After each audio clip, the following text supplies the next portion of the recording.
Welcome to another episode of the Move.Talk Thrive podcast. Today, we are talking about a very important topic. It is actually one of my values at Kids Heart Pilates, and that is being an effective team player.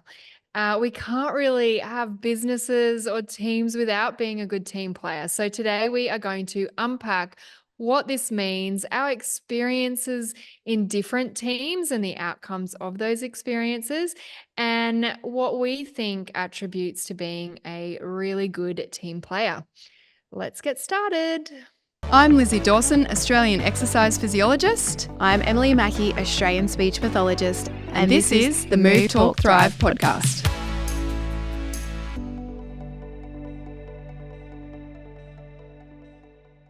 So, team players, we need them, don't we? We do. Team is just a part of life, right? But, from the moment you're born, if you're in a family, like family is a little team. Yeah, isn't it? You got to work. Team is about like working together and being able to work with other people.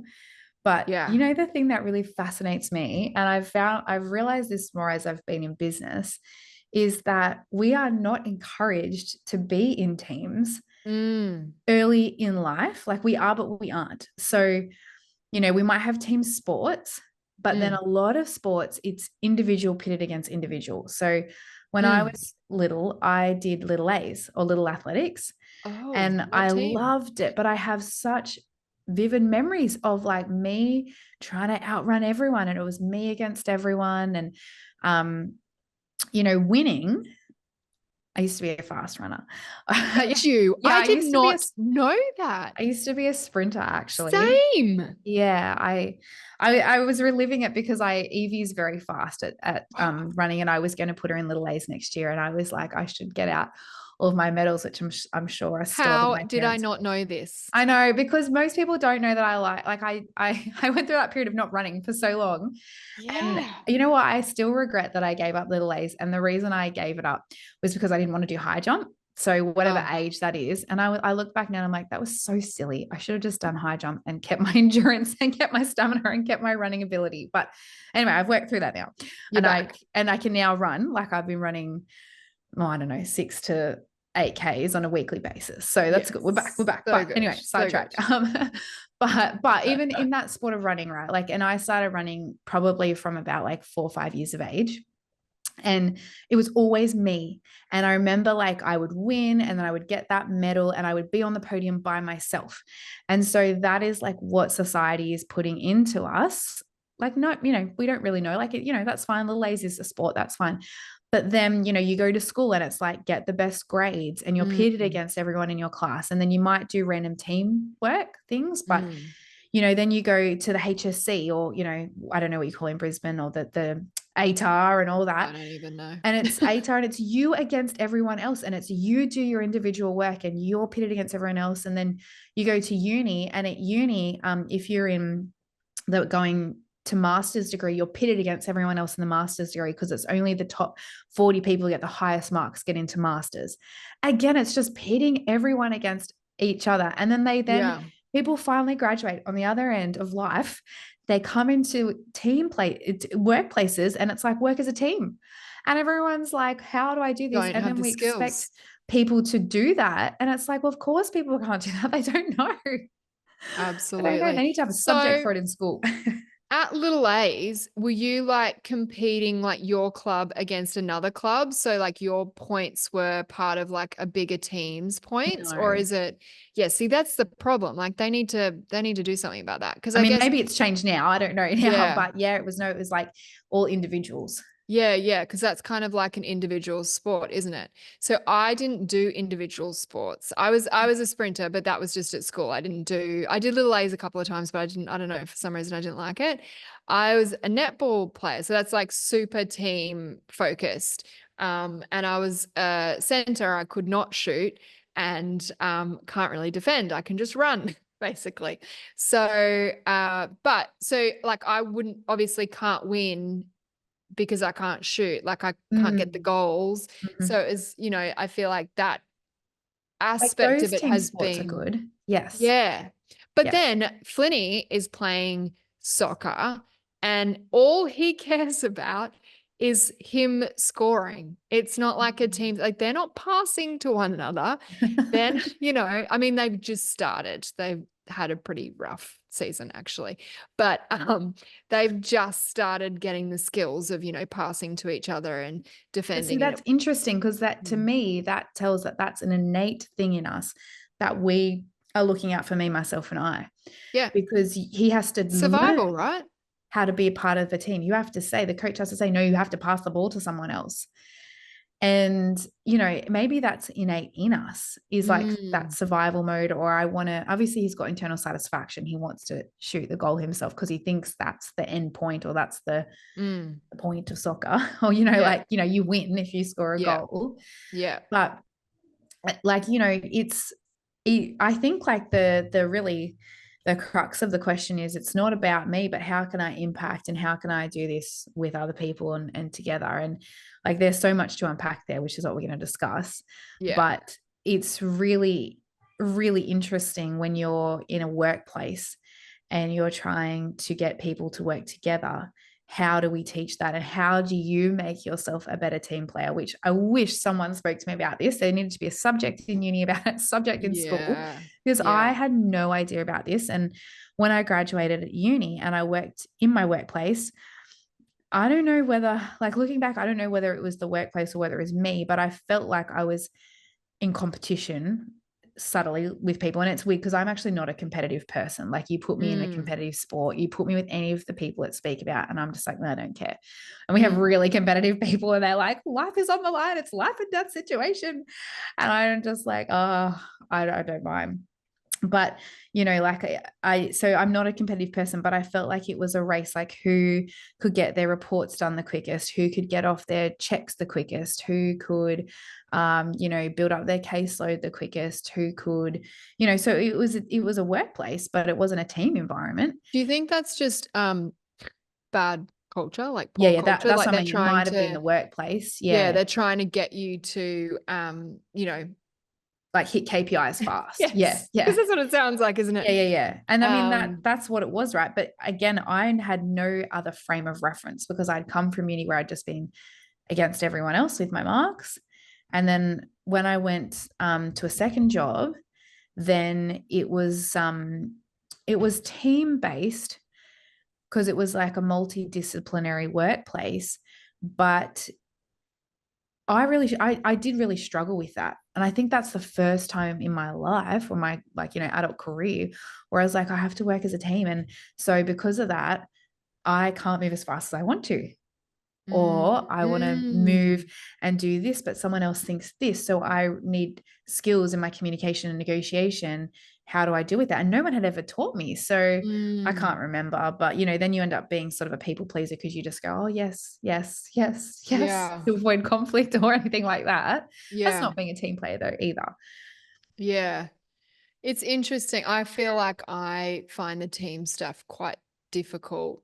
I'm just trying to, land on why it is that I find it difficult. I think because I've got people pleasing tendencies, and I'm also like a little bit hyper vigilant about what everyone else is thinking. And Which super unhelpful. And I don't know as well. Do you think it has something to do with people who like, you have different talents and different skill sets? So like, if you're we did an episode on being an entrepreneurs, that kind of thing. I think if you're an entrepreneur, you tend to like go at your own pace, and you don't really require people to be giving you feedback all the time. Like, you're driven by the work. So you'll just run I it. mean, I work very effectively on my own. Yeah, so do I. So we're both speaking as people who have had to learn these Who are skills. we to talk about team? But We've had to I've really rechange our had mindsets. to, and I really had to work on myself to be a leader and to work as a team. And you know what I think it really comes down to? I think it comes down to like the greater mission. Like, what are you trying to achieve that is beyond just you? Like I can't do what I want to do on my own. And so how can I effectively work with others? And we have to be able to work with others, whether it's team or clients or, you know, collaborating with other health professionals. We need to, I think it's just, it's skills that we need to master. We need to take responsibility for our own behavior. We need to understand our reactions and our part in things, and have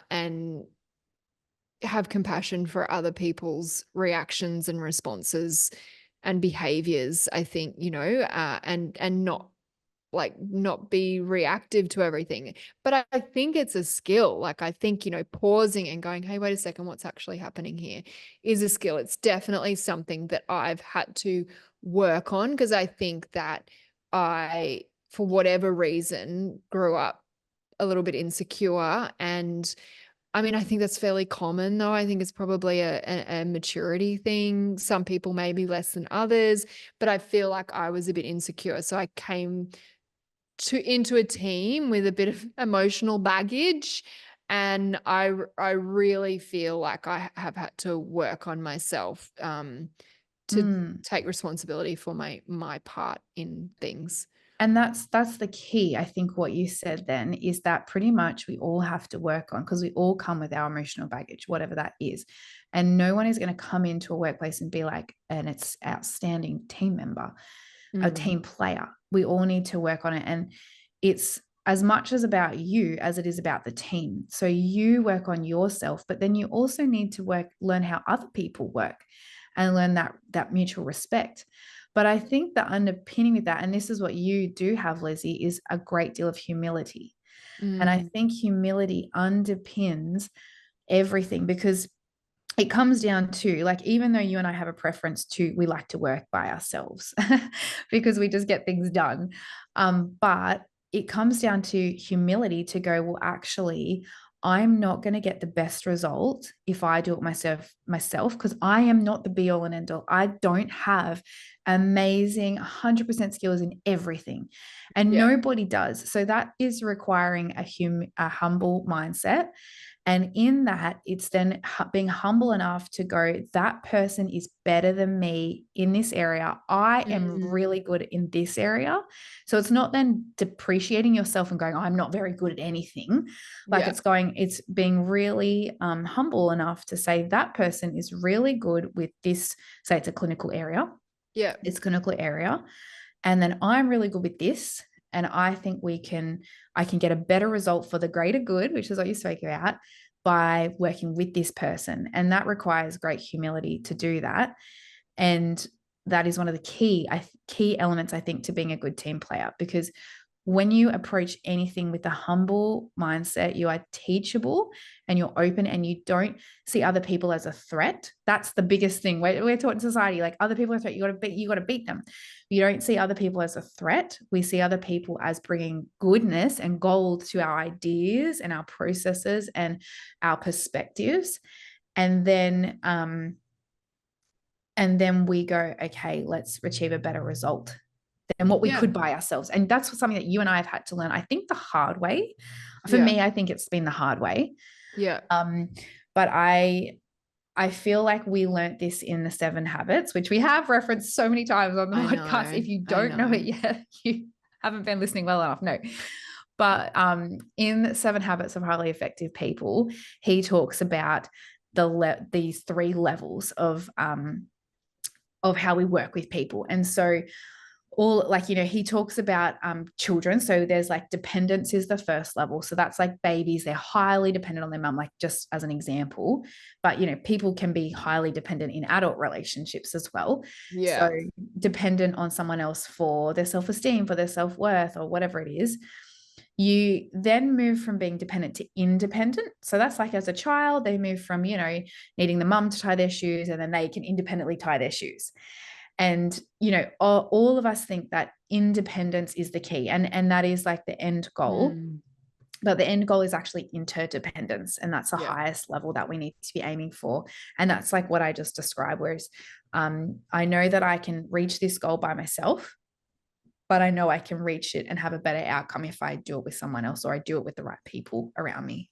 It's about teaming with people that have different strengths than Yes. you do. So Yeah. you've got a team of strengths to achieve the goals, right? And you and I have both done a bunch of profiling with our teams. I've done the Gallup Clifton 5 strengths. Is that what it's Yeah, called? there's Something like loads that. of different things like that. Yeah. Yeah, which has been really, really good. So it's just about identifying your top 5 strengths is like the basic one. And it's then and the reason that we have both done that is so that we can effectively work with the people that are on our team. So I definitely do profiling as part of our recruitment. And then we do more profiling once you're in the team. And it's really about working the best way that we can with each other and starting that journey of self-awareness, I think is really important. And, when you're talking about team and different strengths, it just goes back to what I was talking about at netball, like my strength was running and someone else's strength was jumping and defending and someone else's strength was shooting and scoring goals. Like we actually don't all want to be the best at the same thing. We want to have a variation of skills, and that's what makes a really strong team. So I think it's shining the light on our differences and celebrating our differences. Because I think sometimes when someone's good at something that's different to you, it's really easy to say, oh, well, they don't do this because it's different to what you know. Like I remember when back in the day when I was a little bit immature, I was like, well, if I can do it, they can do it. Like if I can get things done, they can get things done. But you know what? If we were all working independently, getting as much as we possibly could get done, like at the speed in which I get things done, we'd all just be working really, really hard and get exhausted. We need some people that are stable, some people that have attention to detail, some people, like that other end of the spectrum in terms of work style. To me, I really think that that is a key in an effective team. Absolutely. And I think it's important to highlight what you said then. You have to be okay with everyone being different in a team. And that's the beauty of it, because often you can go, oh my gosh, like I'm so different in this team. I don't fit in. We can think about it really negatively. And it is easier said than done. Like I know that. But we can often try to all conform to be the same thing. But that's not what makes a team strong. What makes a team strong is everyone being different and bringing those differences and being valued for the differences, because then it enables us to do different levels and different projects. So I think that's a really important element. If you're leading a workplace or leading a team, or you're a team member, that we actually need people to be different. And different does not mean less or mean wrong. It means that it means that we can be stronger. Absolutely. And I think in that, everyone is smart in their own way. And so when we're talking about smart, you can have, like your clinical knowledge smarts, you can have your emotional intelligence smarts, which is your personal and your professional. And really, to be a really, really good team player, you need to have both. You need to have the clinical knowledge, which sometimes that just takes time, and we can't rush these things. Yeah. Also need to have the emotional intelligence, because the emotional intelligence allows you to read people, allows you to remember how people like to communicate, and allows you to think of the other person. So again, team player, putting other people before yourself to collaborate better. So I can give you an example, like, for example, when I'm working with my husband, Michael, because he's the financial officer and operations in Speak About, we are both completely opposite, but we have to work together, and we're married, but we're completely opposite. And so I'm a person where I think very quickly, and I'm able to make decisions very quickly on a whim. Like if someone comes to me with a situation, I'm like, yep, like make that decision. he is able to make really, really good decisions, but he needs time and space to process. And I used to get really frustrated by that because I'd be like, oh my gosh, a decision needs to be made. Can you make a decision? But what I've learned is that there is value in waiting, and there is value in time in processing. And like, I'm very impulsive when I make decisions, but I know that. So one, I know that he communicates and works better when he's got a bit of time and space. So then when I'm coming to meetings, if I want to make a decision about something, I'll say like, here's what I'm presenting, what do we do about this? And I'll say like, instead of expecting an answer straight away, which is what I would be doing. Like if that was me, I would then say, okay, like we'll put it on the agenda for next week. And then he has a week to think about it. So I have the emotional intelligence to know that about him so that I work better with him. But then also I then value that in him because I'm like, he has thought about the possibilities and prevented me from making a mistake because I jumped in too quick. But vice versa, he also knows, he's like, you're really good at making quick decisions because you need to do that on the fly a lot in business. So that's what I mean by emotional intelligence, is being able to understand how other people are and work really well with them. It doesn't just happen and knowing how immediately. you are. Yeah. Doesn't happen immediately. Doesn't happen overnight. It takes a bit of disagreement sometimes to get there.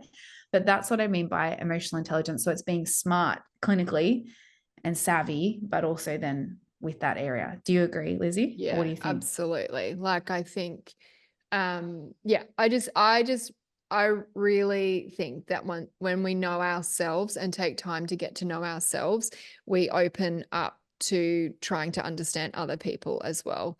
Because I think that it takes vulnerability to have a look at yourself and truly understand yourself and the way, and take responsibility for even your mindset. That's the way that you think, your thoughts, that's a habit. So what thoughts and habits and where is your mindset maybe lacking, or where do you need to do the work? And I think when you start to really work on yourself and unpack yourself, you start to have a broader awareness for those people around you. And I think when you're curious about the people around you, and you look at the way that they're behaving in a non-judgmental way, then you open up the opportunity to see their strengths and the way that they're, the intention behind what they're doing, and I think the innocence of it all. Like, I think we're all just people reacting to each other, really. And sometimes we need to have that awareness that sometimes that reaction is based on, past experiences, and I think everyone's in the same position in regard to that. So I think you start on yourself and understand yourself like you have done, Em, which has allowed you to then see Mackie for what his strengths are, which can be frustrating to us, because my husband's exactly the same. And I do find it frustrating. I want him to move quicker sometimes, but there is actually, I need that to balance my pace out. And I think that that's the same in teams as well. And I really think, taking accountability for our behavior and our reaction is key in working in a team. And I think the first step to that is awareness and reflection. And I guess the result of being a good team player, right, like individually and working on yourself, is that if you have how many people come together and they're all good team players, you then have a really good team, right? And so what does a good team look like? Like, so how do you know if there's a good team in a workplace? Like, how do you know if the other people around you are being good team players? Or because that's what we should be looking for when we're looking for jobs or looking for workplaces, is we want to find a good workplace that has good team players and is a good team environment. And so the results of everyone being good team players and having a good workplace and a good team is that you have very low unresolved issues. So I'm not going to say you don't have issues, because we're people, you always have issues with people, but very few unresolved. There's no like fighting, bitching behind people's backs. There's none of that. And if there is an issue, it gets resolved really quickly and really well without any personal attack or personal offense taken. Like that is a result of a really good team. I think another thing is that you're able to move at a quite fast pace together, because you've got a mutual trust with each other, and then you're working with each other really well. So you don't get held up by roadblocks of people being like, oh, I'm just being polite, or, you know, like I'm not really sure, like I'm not going to put my hand up because I don't want to offend other people. Like there's none of that sort of like stepping on other people's toes, or I'm not sure, like, and that's what there can be a lot of with a lot of females in workplaces, because they want to be okay with everyone. And so a result of having a good team player and a good team culture is that you feel really satisfied at work, because you're like, we're creating projects, we're moving forward together on projects. I'm not feeling frustrated because I'm pulling my weight and this person is not, or that's what I perceive, or this person is falling behind and I'm doing this, you know, like it's actually a very productive team. Yeah.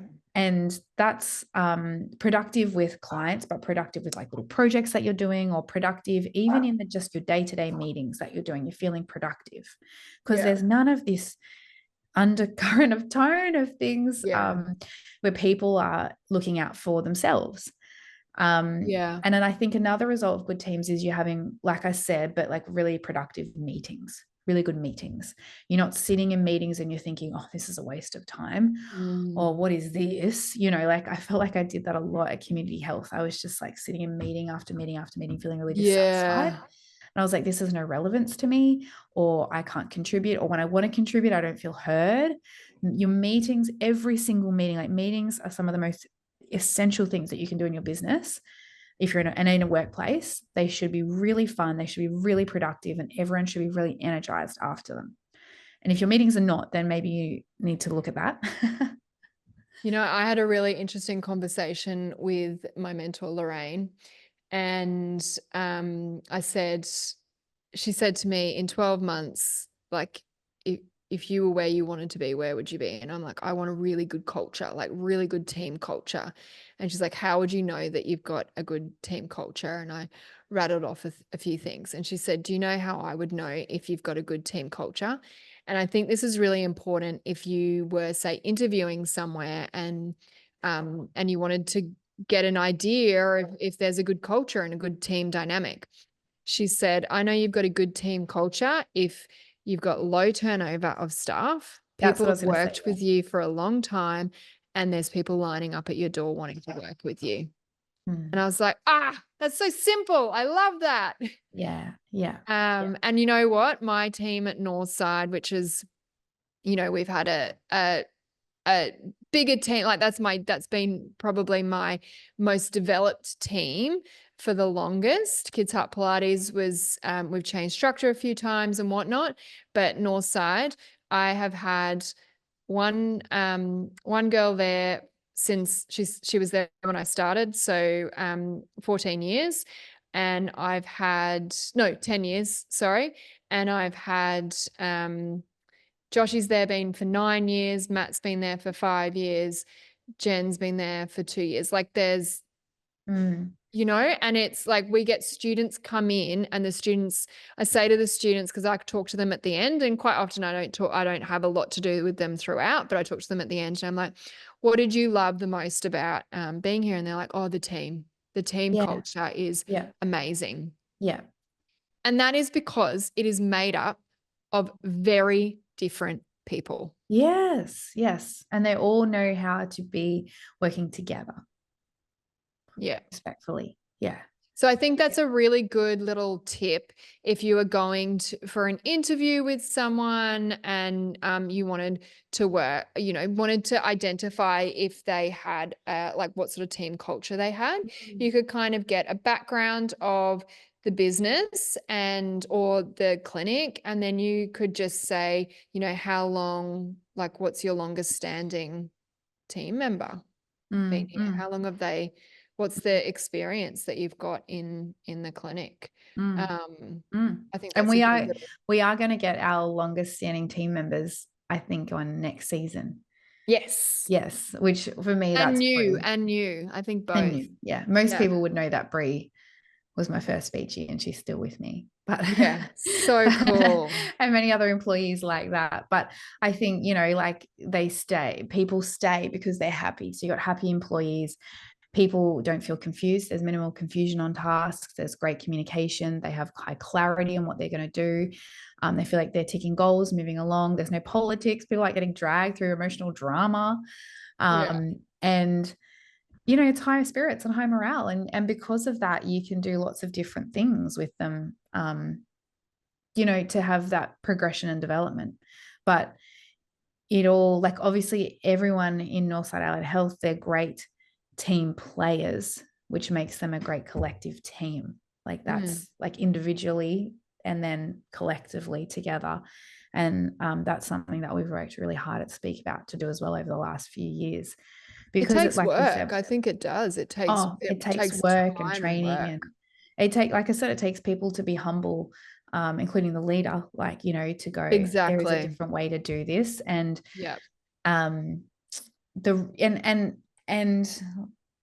it's so important. It's so important. It's not like we said, it's not a learnt skill. It's things that you have to really work on and push and develop.